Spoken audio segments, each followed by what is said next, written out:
It's over. Flush it. Game over, right? It's hard to do that when you're a fan and you're not a player, right? There's so many times that when you're a player, it's easy to flush because you got something else to look forward to in 6 short days. But as fans, we're only as good as our last performance. What has happened and what, if anything, what can the Tennessee Vols do in these next 2 games to solidify a playoff spot? I think it was in the palm of our hand to control our own destiny. And now we have to kind of hope some things happen over the next couple of weeks. But Tennessee got that. There's one thing that we must do these next 2 games, and we're going to talk all about it today. Joined by a straight up Tennessee family member, my guy Dylan Elam. Listen, y'all, turn up tonight. It's going to be a good one. Happy Monday. It's the not the next day. It's the Who Is UTEP show. You already know what it is, man. It's straight up Tennessee, baby. Welcome to the Monday night. First play, second quarter, touchdown Tennessee. That throw's intercepted. Pierce down the sideline. Touchdown.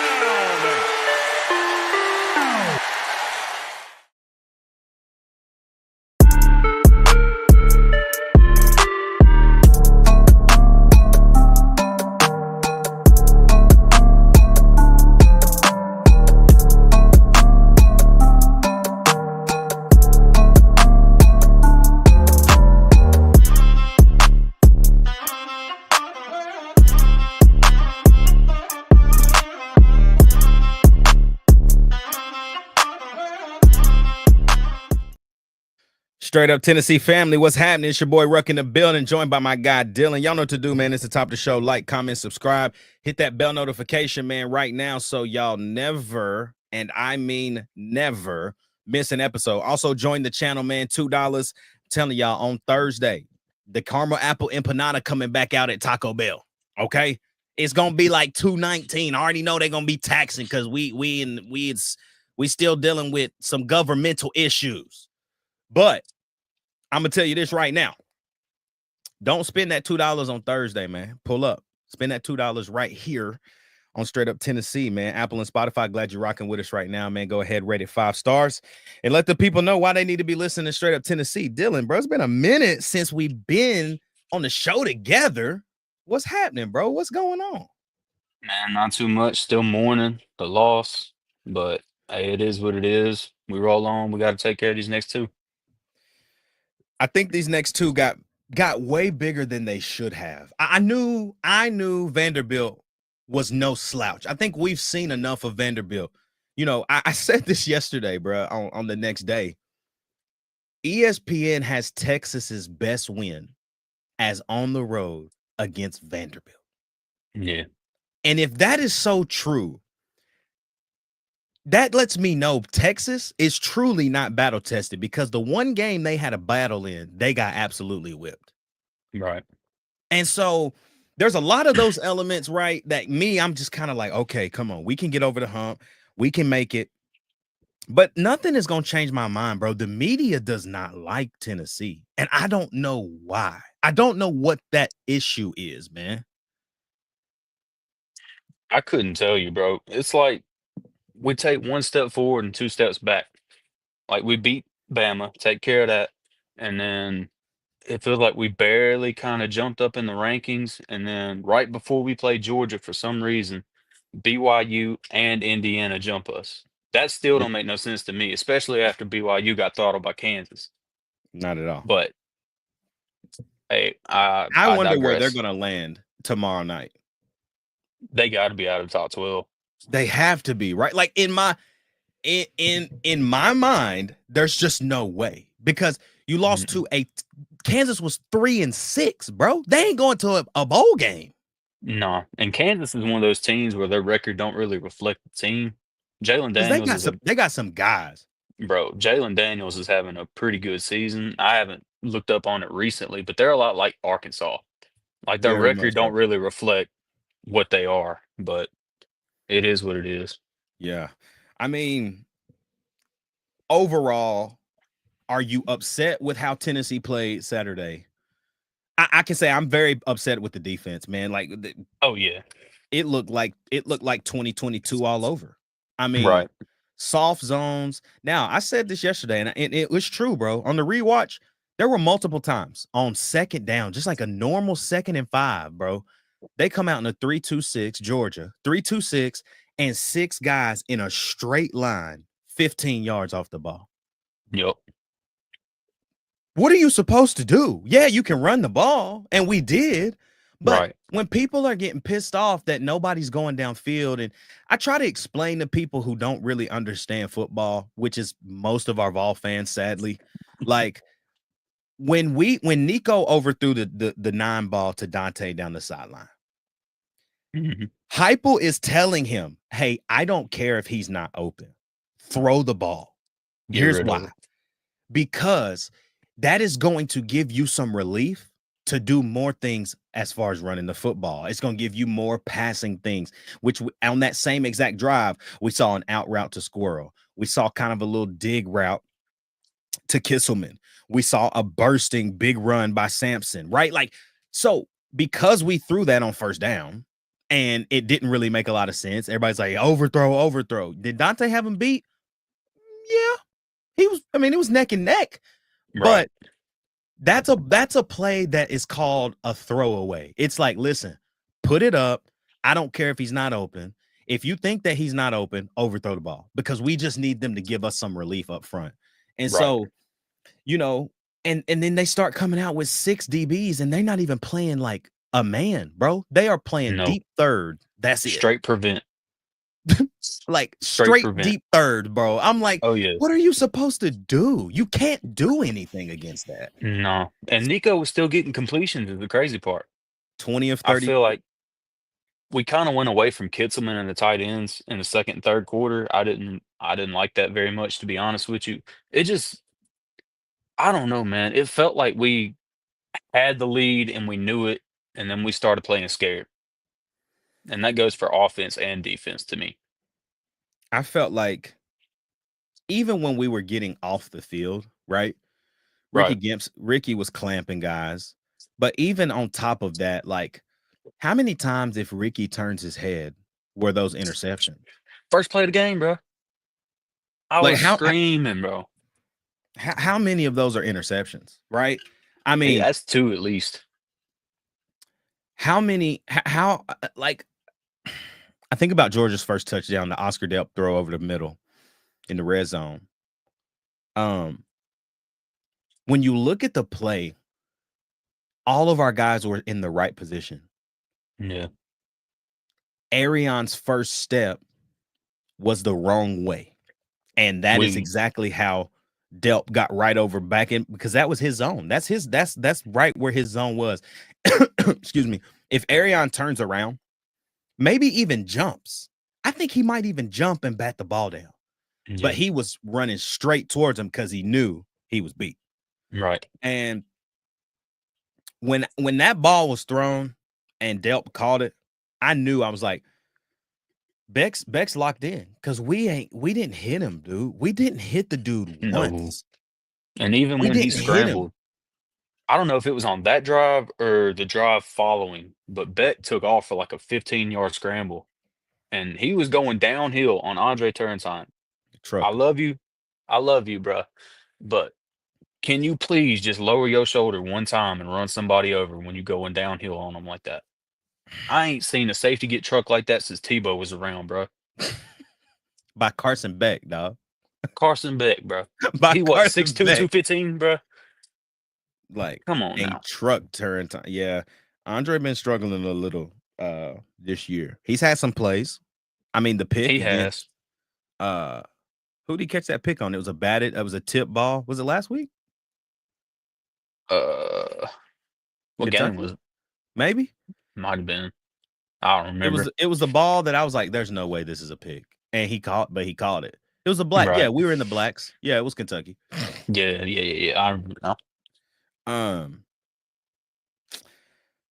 It hurts, man, because I was trying to explain this yesterday to the straight up Tennessee family that, like, I'm tired of getting close now. I think we've got a taste of what it's like to be great. And Right. we're just, I should say, we've got a taste of what it's like to be back. but we Yeah. don't have that taste of greatness yet. And I understand, people are like, Georgia has 14 5-stars, Tennessee has 2. And then everybody's like, well, what happened at Arkansas? Valid point. But it's like Tennessee, as your program grows and develops, you will still have slips because you still haven't figured out what greatness truly is. Look at Right. Alabama in 2007. Nick Saban lost 3 or 4 games that year. Their first natty was 09, right? If I'm not mistaken, that was McElroy's senior year. Yeah, that was 09. And so it took them 3 years, but in a BCS series, like how the BCS worked last in those few years, like they were going to end up playing somebody trash all the time. Because that's All the just how time. the BCS was. It was going to be Notre Dame, or it was going to be, somebody that just wasn't as Right. good. And so, yeah, we can look at Nick Saban and be like, oh, it only took Nick Saban 3 years. But Alabama, the standard was different. And I think now you're seeing the standard is different at Tennessee, but also NIL is exploding everywhere in the country. And It's Tennessee's leveled the not playing field. like Tennessee is not the only good NIL No. collective. It's No. amazing. Spire, all those guys, the Vol Club, like what we do is very special. Danny White Right. being at the helm is very special. But there are other NIL collectives that are doing just as good, if not better. Yeah, we're changing the narrative with the talent fee, which right now, Danny, I need 5 of my 10% back because we ain't winning. What you said? Come on, bro. But Yeah. NIL, like you mentioned, it's leveling the playing field, and the good teams will stay good, but it's gonna be which team just so happens to have that year. That's how I feel like the Natty is gonna go this year. I don't Oh think a yeah. traditional team is gonna win it. Like this is the perfect time for, and I hate that this is even coming out of my mouth, but like this is the perfect time for a team like Penn State or Penn State, Oregon. yeah, somebody that's just like, Yeah. dude, they ain't supposed to win this. Like, I, it's the perfect year for that. I really think that whoever gets that like 5-6 hole that has to play the group of 5 and then has to play like the Big 12 champion or whoever it may be, I feel Easiest like that's road. gonna be a cakewalk to the Natty. And whether you Because win it or not, that's gonna be the easiest route you could possibly take. I'm pretty sure the 1 seed is in that bracket, correct? Like it would be the 1 or the 3, I correct? think so. Maybe. Because right now Oregon's 1, Yeah. and I'm just sorry, like I like Tennessee against Oregon, y'all. I'm just I real. do. Like On a I neutral like that. field, Neutral yeah. site against Yeah. bring the smoke, bro. Bring that. Right. Like that's why I just want a chance. I just want a chance, bro. Just get us in. Um Yeah. what did you like offensively last week? I can tell you one thing for me. I felt like early we established that there was no fear in any of the play calling. Throwing the Right. football across the middle, outs, like running the football. Like we were not afraid. No. O-line blocking, like running backs, pass pro, incredible. Right. And I loved the it was very, very detailed in a way that I haven't seen necessarily Heupel or Nico kind of on the same page like that all year. And so that was an exciting thing. And I'm like, man, we need that for the rest of the year. Like, what about you? Like, what was the thing that you got excited about as that game developed? And then obviously, the outcome is not exciting, but you know what I'm saying? Right. What really got me excited was we pretty much copy and pasted what Ole Miss did to Georgia last week in the first quarter. We dinked and dunked. It was third down every 2 minutes, but we were converting on third down. But the problem with that is that we had to play a perfect game yesterday, and the margin of error was so thin. We could have had a 15-play drive, and one false start would kill the whole drive. Yeah. And that's what happened in the second and third quarter. But I really like the fact that we don't have to go out there and get 12, 13, 14 yards on first and second down. We can go get 3, go get 4, go get 3 more, and then hey, we'll just run decent right up the middle until we Yep. get the first down. We came That's out what in I that really full appreciated. we came out in that full house set and they could not stop it. Like Bro, Jay. they Bro, knew what was coming. You put Jackson Moy at fullback, he gonna give you a hole, bro. Bro, that man, I hated how he had to defend himself after the game. Bro, that makes me so sick. Anybody that's watched 5 seconds of Tennessee football this year knows he was told to slow sub. He is not just walking to the sideline all lackadaisical, as Decent That ain't likes to even say. him. Nah, bro. He's giving 100% every snap he's out there. It was I had C2 at the house on Saturday with me watching the game. And he said after that touchdown that they scored, when Carson Beck ran it into the end zone, what a stupid. How did we get called for defensive holding on that play? Like, bro, like I still am like, how did we get called for defensive holding on that play? Bro, don't He even get me scored that, started. and he said, "Man, it's over." And I was like, "Gosh darn, you're right. It is." It was. And I had a conversation with a couple of Georgia fans today about it, and really they agreed with me, which I found shocking. But I feel like the only way that the officiating problems are ever going to get solved in football, because the Titans got hosed on Sunday too. I don't know if you saw that, but Mhm. we need full-time referees for these games. We don't need weekend warriors who's working a 9 to 5 Monday through Friday and then clocking out and coming to coach or not coach, officiate one of the biggest games of the season on Yeah. Saturday night. Yep. Like these guys make 2-3 grand a game, bro, and that's Again. it. These guys need salaries, and we need legit refs that do this yearly and know the rule book page by page. I'm tired of the multitude of crews as well. Like, why is there so many different crews that call the games? And just so happen, Right. why do they put these so specific crews against Tennessee when those guys have always been this way against Tennessee? Like, it just that stuff don't add up to me. It don't. And I saw a little news report. I think it was Zach Reagan on Twitter, but he said that the head ref was an Alabama grad, and he was also the same ref that officiated the Bama game last year. Yep, he In was. my Same in thing my happened. opinion, how are you gonna let an Alabama graduate officiate an Alabama game, bro? I'm not the The smartest math man ain't on mathing. earth. No, bro. Come on now. The math ain't mathing, bro. It's really that simple. The math ain't Facts, mathing bro. on that.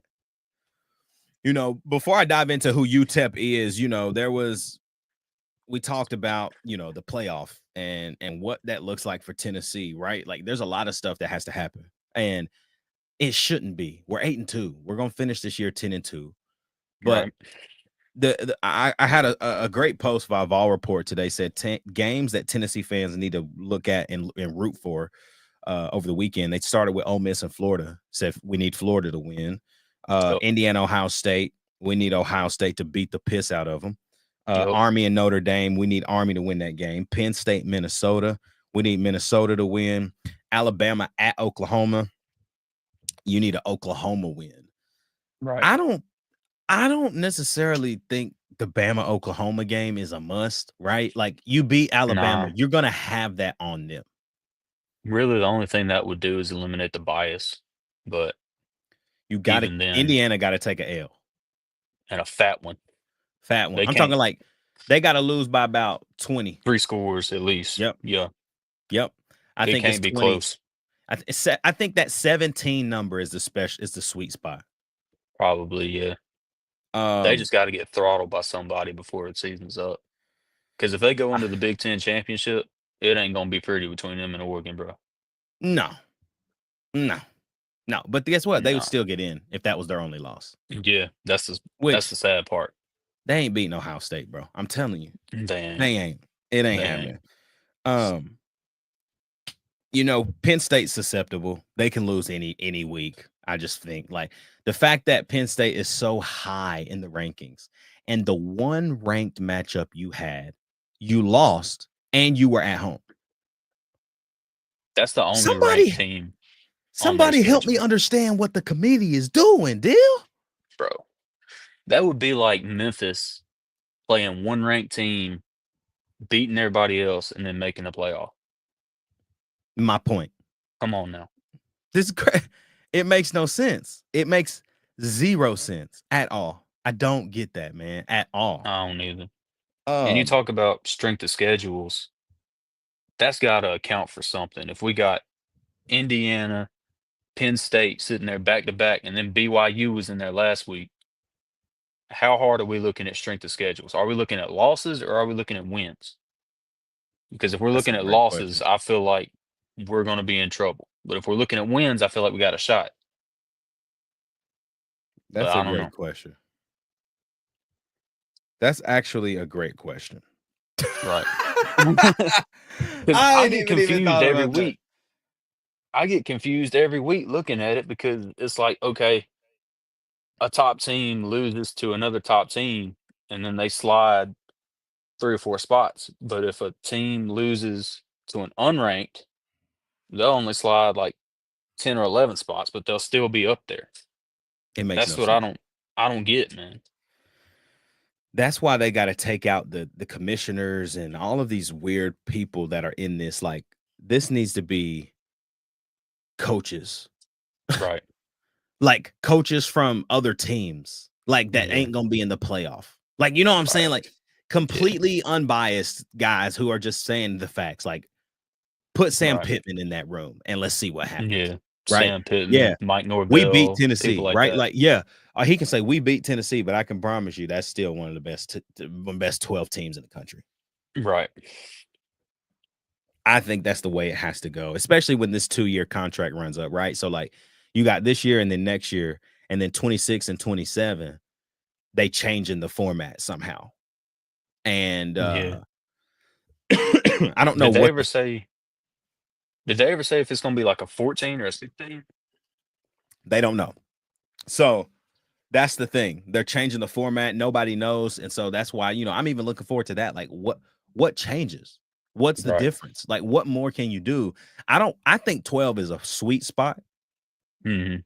because then you get to 16, and then in 2 years it's Right. gonna be top 25 gonna play. It's And gonna be it's March Madness for long, bro.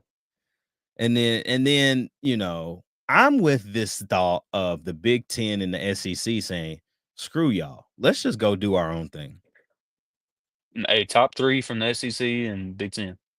It's that Let's easy. ride. Let's ride. It's that easy. Because it Let's ride. would be Penn State, Oregon, Ohio State, and then it'd be Bama, Georgia, us. I ain't counting Texas. Texas. I ain't counting Texas. They can. I hope Kentucky whoops. I ain't even gonna say it, but you know what I'm saying. They might. That's the thing about Kentucky, They dude. could. You can't really sleep on Nah, bro. Kentucky. They can do it. It's weird. But y'all, let me dive into this really quick scout, man, that I got of UTEP. The only thing that UTEP has a leg up on Tennessee is that their head coach came into Knoxville last year and gave Tennessee a fight for all 4 quarters until about the last 10 minutes. And if you don't know what the heck I'm talking about, Scotty Walden, who was the head coach at Austin P last year and years prior, he is now the head coach of the UTEP Miners. And he made that transition in the offseason. He's now the head coach down there at Texas El Paso.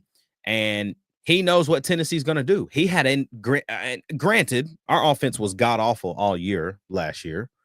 And so granted, he had a defensive plan and they played great. But he has a leg up. He understands Knoxville. He understands the stadium. He can prepare these guys in such a way to where he knows what is to come. But I'm not going to hesitate to say this. I think this UTEP team is worse than Austin P was last year. They could be, bro. I think Austin P was better than UTEP is. UTEP is 2-8. Not a good football team, people. Like they're just not very good. Their best win on the year was against Kennesaw State last week in double overtime. And this is their first year in the FBS. And this is their first year in the FBS. They lost to Nebraska, lost to Southern Utah, lost to Liberty, Colorado State, Sam Houston State. Western Kentucky, Louisiana Tech, and MTSU. They've lost a lot of football games, people. Yep. They're not very good. But a 1 o'clock kick, SEC Network Plus, Tennessee's a morning practice team. You got to feel great if you're a Vols fan because they are used to this early game stuff. We haven't seen a lot of it in 2024 because we've been prime time. We've been on TV late at night because we have well deserved it. But they bring in quarterback Skylar Locklear. He's a sophomore, small guy. He's like 5'10", 190 pounds. He's a sophomore. They do have a good running back in Josh Dye. But what's funny is their leading running back is Javion Jackson. He's got 160 touches, 650 yards, 2 tutties. Not as many yards, obviously, as somebody that is not going to win the Heisman, but should be in the Heisman race, Dylan Sampson. But I digress. Receivers, best receiver on their field is Kenny Odom. He's got 36 touches for 642 yards and 7 touchdowns. So if that doesn't tell you who they're going to throw the football to, I don't know what will. They do have a good tight end in Marcus Vincent as well. He's got 105 receiving yards on the year, but it's the 2 touchdowns for me that lets me know that he's a targeted guy. Defensively, really, there's 3 guys that you really need to look out for them. One, Maurice Westmoreland, a guy who has played a ton of football, a guy who is a senior. He's a big guy, 6'2", 250. He hasn't made a ton of noise. He does have 37 tackles, but he's got 4.5 sacks. Okay. So yeah, tackles number's not up. He plays DN. You're not going to have a ton of tackles on the year, but 4.5 sacks, that number stands out. Nate Diamond is a linebacker that they have. He's got a 1/2 sack, but he leads the team in tackles at 73. The third guy is a safety. I believe he plays the free safety position. His name is Corey Chapman. He's got 66 tackles on the year. And here's a key thing, man. He plays the strong safety position, but he's got 3 sacks. And he's a senior, played a lot of football. The thing that UTEP is going to bring into Knoxville is maturity. There's a lot of guys on this roster that have played a lot of football. It don't matter if it's been big-time football or not, but when you have experience, environments, and games like this, that doesn't really scare you. Like, you get up for games like this because you're like, bro, I'm playing in Neyland Stadium, bro. Man, Tennessee ain't never recruited me, bro, but this is lit. Like, they going to come ready to play. But Tennessee should run away with this game. And, you know, I said in the title, like, things must happen for us to make the playoff. This is the thing that I'm telling you. Tennessee, you have to beat these next 2 teams by 3-4 tutties. You got to solidify yourself in this race. And if we can, which this week, I mean, this is nuts, bro. The line right now is 42. 42. Over. It's 42. The total is 52.5. So we could do that in the first half. I mean, ESPN's FPI matchup predictor has it 99 to 1%. Like, Tennessee is going to win this game, but it cannot be sloppy. We have to execute. We have to shine. We have to bring every bit of what we have left in the tank right now. Senior day, salute to service. There's still a lot of things and events and hype for the university in this game. The salute to service, senior day. This is the last time Big O is running through that T. This is the last time Dante and Brew are running through that T. You know, if I'm Dylan Sampson, this is the last time, y'all. He a junior, but this the last time Dylan Sampson is running through that T because he ain't coming back next year. Nope. You got Tennessee's so many years.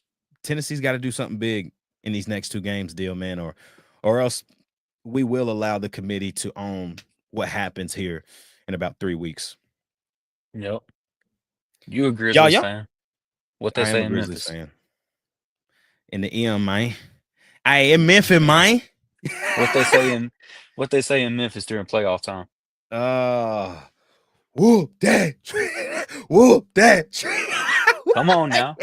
That's what we got to do, man. Next That's 2 what we got to weeks. do. Next 2 3 weeks. That's what we weeks. got to do. Don't it suck that we played ourselves out of the SEC championship, though? I got to be honest with you. I don't want to play the SEC championship. But here was the thing that I kept telling Sale, though. I told Sale this on the phone. I told Sale this on the live. Like, get there and lose. Who cares if you lose it? You're in, bro. Right. You in. Yeah. It don't matter. Like, cool. If you win it, that's even more of an incentive. You got an opportunity to hold up 2 trophies, get 2 rings. Kevin Gates got 2 phones. We could have had 2 rings. You feel me? But Only problem with that is at 2 losses, I feel like if we lost the SEC championship, they'd try to find a way to scoot us out. see, I don't I don't feel like that. I don't know, man. I've been stung too many times. They do that to Tennessee, though. You're right. They would Oh do yeah. that to us. So y'all, it's Monday, man. It's early in the week. It's UTEP week. Everybody that's watching, if you are, drop your score predictions, your early score predictions for this Tennessee and UTEP game. It's a 1 o'clock kick local time, 12 o'clock for my folks on the Central Time Zone. Bro, I don't even have a score for this game, really.